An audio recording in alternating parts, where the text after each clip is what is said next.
Saya mulai ya. Tidak ada masalah. Oke. Kemarin sama ya untuk kelas semuanya. Sepertinya dalam waktu Zoom 40 menit ini sudah semua pengertian tentang konsentrasi baik dinyatakan dalam satuan kimia maupun satuan fisika. Benar ya? Kemudian untuk pengenceran, itu yang sama adalah molnya. M kali V, konsentrasinya. Jadi bisa molnya, kalau mol kan M kali V. Kalau grek itu apa? Grek itu N kali V. Jadi pengenceran itu yang sama adalah kuantitas dari zat terlarutnya, volume kali konsentrasi. Ada yang mau masuk. Jadi nanti bagi yang bisa, nanti silahkan ikut ya. Misalkan ini nggak selesai, nanti saya tambahin lagi ya.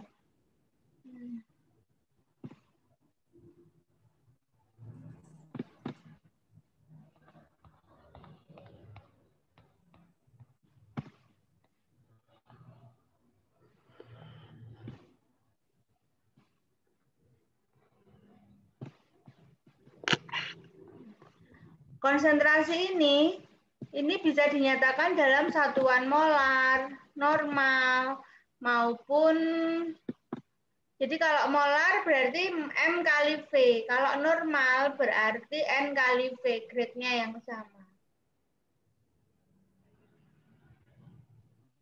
Ini kalau nulis kenapa nggak bisa? Hey. Nah, ini kemarin sudah apa belum ini tentang larutan jenuh? Kayaknya sudah, tapi mungkin yang belum saya ulangi lagi. Jadi, ketika dikatakan kelarutan gula itu 500 gram per 1 liter, itu permisalan saja. Itu ketika sebelum gula yang terlarut sejumlah 500 gram per 1 liter air, itu dia masih tetap melarut gula itu. Larut. Jadi misalnya kalian menambahkan 200 ya, konsentrasinya jadi 200 gram per 1 liter. Gitu. Ketika ditambahkannya 400, berarti konsentrasi dalam 1 liter itu adalah 400 gram per 1 liter. Ketika ditambah lagi 100 sehingga jadi 500 gram per 1 liter, maka konsentrasinya ya 500 gram per 1 liter. Gitu ya. Tetapi ketika sudah 500 gram per 1 liter, kalian tambahkan lagi 100 gram. Nah, berapa konsentrasinya? Kemarin yang sudah ikut, konsentrasi dalam larutan tetap 500 gram per 1 liter, tetapi ada yang mengendap sebanyak 100 gram. Paham ya? Paham nggak itu? Paham, Bu. Paham, sehingga 500 gram per 1 liter itu disebut dalam keadaan jenuh. Sebelum 500 gram itu dia masih melarut. Kemudian setelah 500 gram kalian tambahkan lagi gula, itu namanya larutan lewat jenuh. Seperti itu ya. Nah, ini adalah beberapa contoh zat terlarut dan pelarut yang selalu bercampur atau disebut miscible, yaitu larutan etanol air. Nah, larutan jenuh itu nanti kalau sudah lewat jenuh nanti akan mengendap. Nah, ini kalau perhitungan kemarin itu kalian nyatakan dengan KSP. Nah, jadi jika hasil kali konsentrasinya itu lebih besar dari KSP, maka dia akan mengendap. Jika hasil kali konsentrasi sama dengan KSP, nanti dia akan tepat jenuh. Jika hasil kali konsentrasi itu lebih besar dari KSP, maka dia lewat jenuh atau akan mengendap, gitu ya.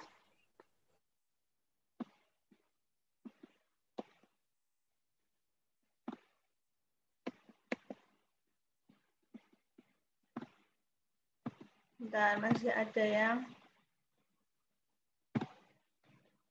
Nah, sekarang koloid ini kemarin yang saya suruh baca sendiri. Kemarin saya cerita bahwa koloid itu dia apa namanya? Letaknya itu di antara larutan, kemudian koloid, kemudian yang paling besar adalah suspensi. Ya, ini saya singkat. Jadi ini yang kita bahas. Ini semuanya ini apa? Semuanya ini adalah campuran.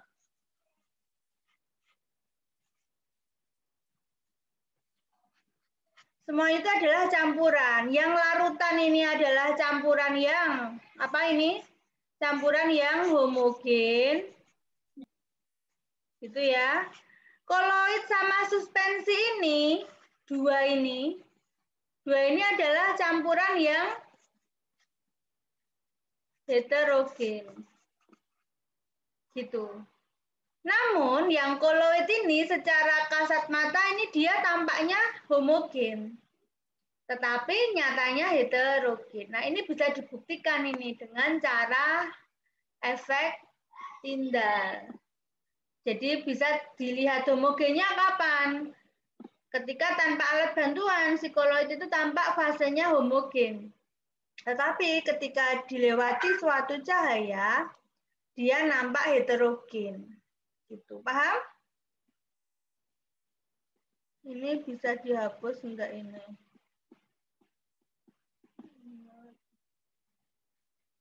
Clear.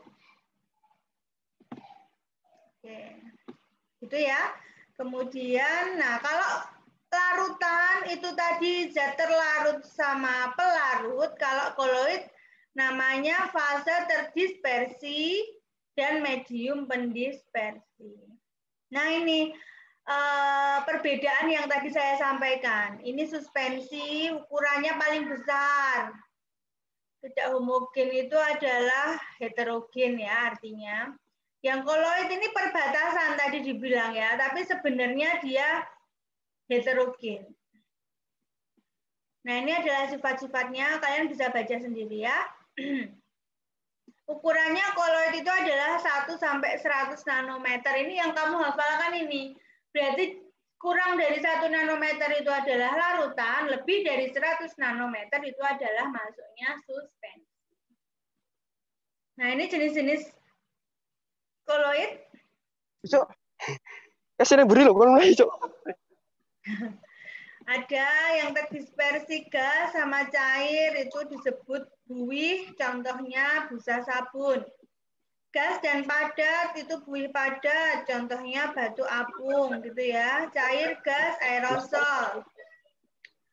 Cair-cair emulsi ini sudah pernah ya. Oke, tolong mute dulu itu siapa yang bicara. Nah, ini sifat-sifat koloid. Ada sifat optik, itu efek Tyndall. Efek Tyndall ini apa? Contohnya. Efek Tyndall ini contohnya, contoh nyatanya ya, kalian yang sudah biasa nyetir gitu ya, yang sudah bisa nyetir, naik mobil. Efek Tyndall ini dimanfaatkan nih oleh pengendara mobil saat malam hari tentunya. Karena pada dasarnya udara itu campuran. Kalau dia ada partikel-partikel berterbangan atau debu, itu kan debu kan termasuk koloid. Debu mana debu? Nah ini padat dalam gas. Debu kalau dia lembut sekali, tanpa bantuan cahaya nggak kelihatan, nampak homogen. Udara itu nampak bersih gitu ya. Tapi ketika malam hari, udara itu kena sorot lampu mobil gitu ya. Udara itu kena sorot lampu mobil. Ini saya menjelaskan efek Tyndall. Maka akan terlihat jelas gitu ya partikel-partikel berterbangan dalam sepanjang sorot cahaya itu. Nah, itu dimanfaatkan oleh sopir-sopir gitu ya, pengendara mobil di malam hari akan lebih berani gitu dalam mendahului mobil di depannya. Kalau siang hari nggak kelihatan dari lawan arah ada mobil atau enggak gitu. Tapi kalau malam hari, kalau dari depan sudah ada sorot mobil kan berarti kalian tahu bahwa dari berlawanan itu ada kendaraan. Jadi jangan mendahului dulu gitu. Maka lampu di malam hari itu sangat penting. Gitu ya, paham? Ini. Kemudian sifat kinetik, gerak ya, ini kaitannya dengan gerak, yaitu gerak Brown. Gerak Brown itu adalah gerakan zigzag partikel koloid. Dia selalu bergerak, bertabrakan dengan partikel koloid yang lain, sehingga gerakan itu melawan gravitasi. Kalau gravitasi itu kan ya maunya ke bawah. Jadi kalau suspensi itu karena ukuran partikelnya lebih besar dari 100 nanometer, dia gerakannya ya ke bawah, mengikuti gerakan gravitasi sehingga terbentuk endapan kalau suspensi. Tapi kalau partikel sebesar koloid, dia bergerak terus zigzag itu sehingga melawan gerakan gravitasi sehingga koloid itu tidak bisa mengendap. Contohnya air sungai yang keruh itu coklat, kalian diamkan semalaman gitu ya, ada yang mengendap memang itu suspensinya yang ukuran partikelnya lebih besar dari 100 nano, tapi yang antara 1 sampai 100 nano itu tetap coklat saja. Sehingga air sungai kamu diamkan itu ya nggak akan bisa jernih. Nggak akan bisa mengendap seluruhnya. Nah, sehingga karena tadi air sungai yang keruh itu termasuk koloid yang dia memiliki gerakan Brown yang melawan gravitasi bumi. Sehingga air sungai itu supaya menjadi jernih maka dia perlu bahan kimia tambahan seperti tawas ya sebagai koagulan. Baru diendapkan. Tawas itu kan sifatnya menggumpalkan partikel yang lebih kecil. Koloid itu kan tadi partikelnya ukurannya 1 sampai 100 nanometer.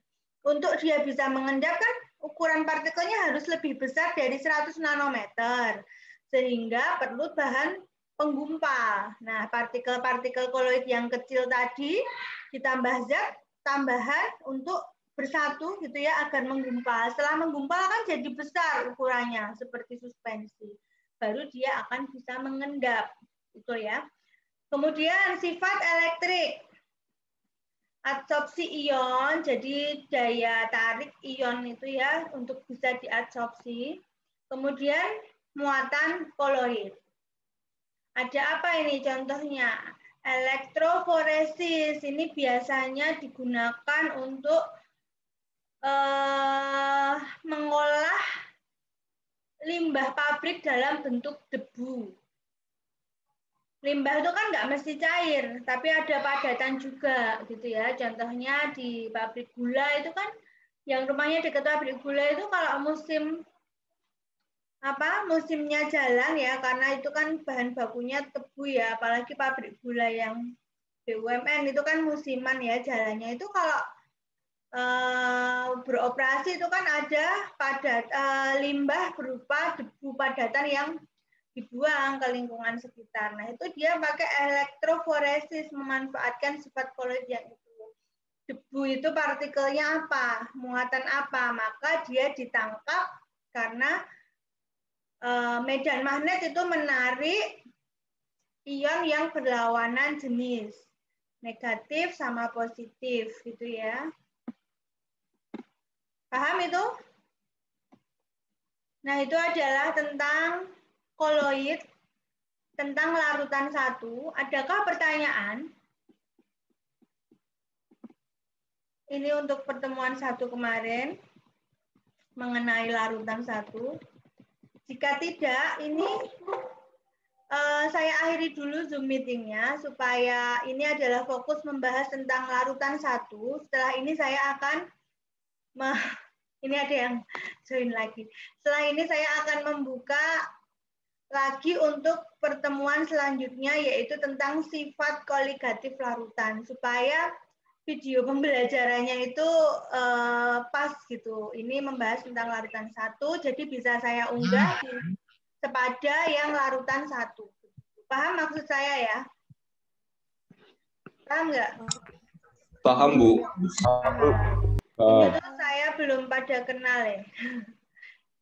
Oke, ini sudah 52. Jadi bagi yang baru saja bergabung, ini saya akhiri dulu untuk materi larutan 1. Jadi larutan 1 akan saya unggah 2 video. Pertemuan pertama kemarin mengenai konsentrasi sampai pengenceran, kemudian yang pertemuan hari ini mengenai koloid. Jadi koloid tadi ada yang dialisis juga, pemanfaatannya untuk cuci darah, yaitu memanfaatkan muatan juga. Tadi. Jadi kalau itu ada sifat optik, sifat kinetik, sama sifat apa tadi? Muatan ya. Oke, paham ya? Jadi saya akhiri dulu. Ada pertanyaan enggak sampai sini?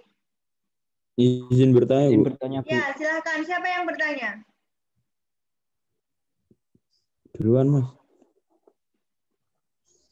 Izin tanya, Bu. Ya, namanya siapa? Dimas ya? Sekarang saya Dimas Dava Deolhak. NIM 112200156. Izin bertanya, Bu. Ya. Tadi sifat koloid, kalau sorot lampu bisa sorot lampu mobil bisa terlihat bila terdapat debu di udara, apakah sorot laser akan tidak terlihat bila dilewatkan pada udara murni? Ya, jadi intinya gini, partikel koloid itu akan terlihat ketika ada sorot cahaya. Nah, ketika udaranya itu nggak ada debu ya, artinya udara murni itu, udara itu nggak murni, campuran. Tapi campurannya kan nitrogen sama oksigen dan zat lain. Kalau nitrogen, oksigen, dan argon, dan H2O ya, bagian-bagian udara itu merupakan campuran yang homogen atau larutan. Kalau larutan, campuran yang homogen atau larutan atau udara yang tidak kotor tadi ya, udara yang tanpa debu, dilewati sorot itu nggak kelihatan partikelnya. Paham ya? Tapi ketika koloid, nah koloid itu tadi pengertiannya nampaknya homogen. Tapi sebetulnya dia heterogen. Nah, contohnya itu tadi. Selain sorot lampu mobil ya, misalnya kalau kalian masih punya saudara atau rumah nenek yang masih pakai genting gitu ya, genting biasanya ada genting yang bening atau kaca gitu ya di atasnya gitu, supaya terang gitu ya, ruangannya terang, jadi ada genting yang berkaca gitu. Ketika pagi hari atau siang hari, sinar matahari itu masuk, gitu akan terlihat partikel-partikel itu di sepanjang sinar. Tapi yang nggak ada kena sinarnya, ya dia nggak terlihat partikel berterbangan itu. Gitu. Jadi tergantung rumahnya, udaranya bersih atau enggak. Kalau benar-benar udara murni, misalnya di pedesaan, gitu ya. Nah itu ya nggak akan terlihat partikel ya, memang karena nggak ada koloid, nggak ada debu. Intinya koloid itu debunya itu. Kalau udaranya nggak ada debu, berarti bukan koloid, dia campuran homogen. Gitu. Paham, Dimas Dava? Berarti nanti nggak akan terlihat garis cahaya gitu ya, Bu, bila udaranya homogen itu? Iya, nggak akan terlihat partikelnya. Partikelnya nggak akan terlihat. Karena memang nggak ada partikel namanya udara yang murni. Udara bukan murni, udara itu campuran, bukan murni. Udara itu campuran antara nitrogen, oksigen, sedikit argon, sedikit uap air ya, H2O gitu. Oke, Bu, terima kasih. Oke. Ada pertanyaan lagi? Sebelum saya Nah, akhiri izin bertanya. Ya, silahkan. Bagas ya? Iya, Bu. Nama saya Bagas Matvafira Negara Bakti, NIM 116-2053. Pertanyaannya ada 2, Bu. Yang pertama itu untuk absensi kimia dasar O kemarin dan hari ini saya cek di Spada tidak ada. Belum ada ya? Pertanyaan yang kedua itu, Ya Bu, yang pertanyaan kedua itu saya pernah lihat di kolam Bu, terus itu kolamnya ini dengan sengaja emang disebarin kapur Bu. Kayak kapur gitu, terus nanti beberapa hari itu terus langsung airnya ini jadi Jernih. bening itu Bu, itu kenapa? Oke.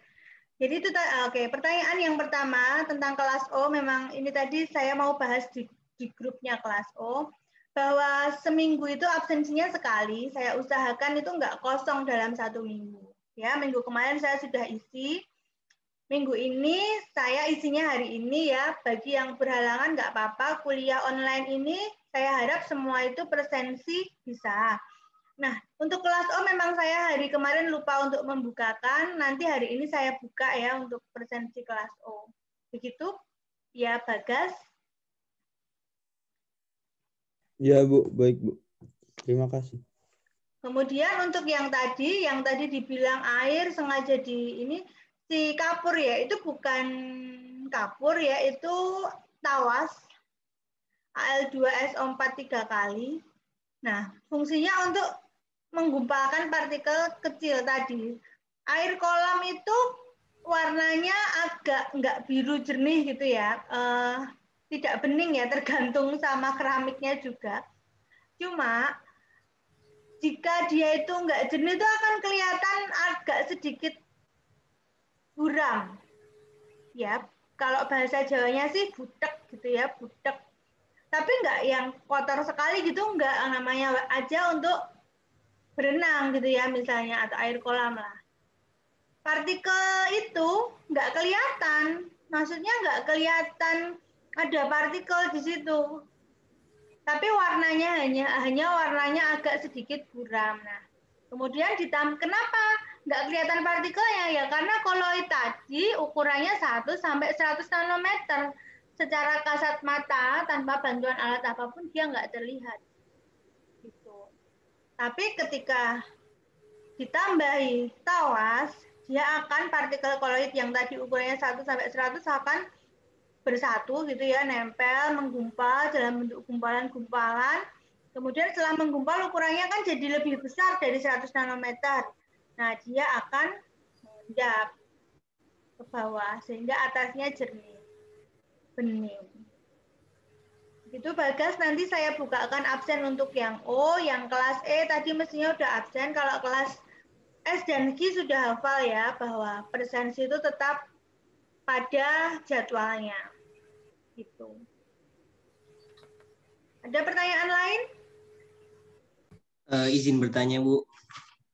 Wahyu Putranto, ya silakan.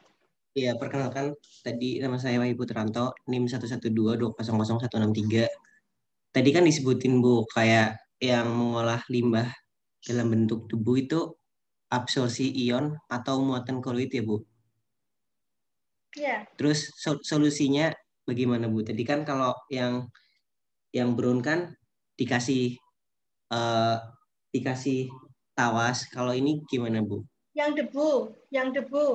Iya, yang Nah, limbah. yang debu dikasih ini lempengan di dalam cerobong asapnya. Di dalam cerobong asapnya itu dikasih medan magnet. Nah, debu itu muatannya apa? Dilihat partikelnya partikel apa. Nah, kalau sudah tahu partikel limbahnya itu ya, partikel itu muatannya positif gitu ya, kemudian kita pasang medan magnet gitu yang muatannya berlawanan sehingga si debu itu bisa nempel ke situ. Nah, itu namanya sifat koloid elektroforesis, nempel ke situ sehingga tidak berterbangan ke lingkungan. Itu untuk yang dalam bentuk debu. Terus Bu, cara tahu itu positif negatifnya gimana, Bu, debunya? Apa pakai elektrolisis? Enggak, kan kalian tahu ya, itu sudah sifat kimia ya, di dalam sistem periodik unsur juga sudah jelas. Misalnya debunya, misalnya gini, kalau Na itu kamu sudah tahu muatannya positif, gitu kan? Cl kamu tahu muatannya apa? Cl. Ca positif. Cl Oh, Cl negatif. 1, Ca plus 2. Nah, seperti itu. Nah, ya reaksi di dalam industri itu apa? Gitu. Hasilnya apa? Jadi kalau sudah tahu hasilnya apa, kita lihat muatannya apa. Nah, sehingga kita pasang medan magnet gitu ya, yang berbeda dengan si limbahnya tadi yang mau kita tangkap. Itu siapa Wahyu Putranto? Baik Bu, terima kasih Bu. Ya. Ada lagi pertanyaan? Yang baru saja bergabung, ini tadi masih ada yang bergabung ya. Saya ini mengakhiri dulu Zoom meeting untuk pertemuan yang larutan. Saya harap yang sudah bergabung ini kalau bisa bergabung lagi untuk link Zoom yang kedua yang saya jelaskan untuk koligatif, sifat koligatif larutan. Gitu. Supaya saya memilah videonya itu jelas gitu ya, bahwa ini adalah materi larutan 1, kemudian yang berikutnya ini nanti adalah materi larutan 2 tentang koligatif. Supaya nggak bisa bergabung, bisa tetap menyimak perkuliahan hari ini. Ada lagi? Jadi jika tidak ada bentrok, silakan bergabung lagi ya. Yang ini saya akhiri dulu. Nggak ada? Oke, kalau tidak ada, saya akhiri pertemuan yang larutan 1 kemarin dan saya lanjutkan pagi hari ini. Terima kasih bagi yang sudah bergabung. Selamat pagi. Wassalamualaikum warahmatullahi wabarakatuh. Waalaikumsalam warahmatullahi wabarakatuh. Oh iya, saya jeda 10 menit untuk converting dulu ya. Takutnya kalau enggak selesai converting, nanti videonya gagal di-convert, video recordingnya ini. Paling 10 menitan ya. Jadi kalian boleh Bu. Jangan tidur, mestinya kalau 10 menit tidur nggak cukup ya. Gitu. Ya, Assalamualaikum warahmatullahi wabarakatuh. Tunggu 10 menitan.